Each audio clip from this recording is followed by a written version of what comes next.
terlambat itu, Mak. Muter. Posisi mobil kayak mana nih? Bintang sini. Sini. Iya, mau belok. Terbersok. Terbrosok. Itu masuk ke sini karena ngapa nih, Kak? Oh, cak itu. Tapi korbannya lupa-lupa dak, Kak? Enggak melihat saya. Nggak Kak, melihat, yang- tapi memang informasinya di sini ya. Dalam mobil uang berapa, Kak? Dua tuh. Uang 2. Lari ya ya? Tidak, cuman nang nanti no. Pelaku dan korban. Oh, jadi dengarnya itu cuma ada ceritanya tuh 2 iko. Iya. Korban Yang pelaku. sama pelaku, bukan nggak ada penumpang yang lain, nggak ada. Nggak ada. Ini lari dikejar warga kayak.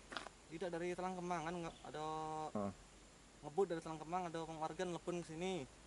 Untuk kan ada mobil hitam, ada wanita minta tolong ya, suruh ngadang.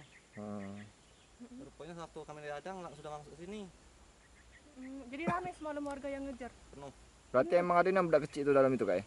Kan udah kecil, gadis. Budak gadis kayak. Oh. Oh, jadi masuk hutan. Ada yang sempat ngeliat muka pelaku dak, Kak? Muda tuh, kira-kira kalau dari cerita yang aku. Sekitar seumuran anak lah. Tak jauh dari aku. Oh, itu. Jadi memang tidak, kalau penuturan yang maksud aku yang 2 iko yang di dalam mobil tuh cuma korban sama pelaku tuh tahu dari mana, Kak? Jangan tanggung ini. Hah? Saya belum lama uang kejadian kami datang rombongan kami. Oh, itu. Jadi pengakuan korban cuma ada 2 di dalam mobil itu ya. Izin, Kak, nama kita siapa, Kak? Saya.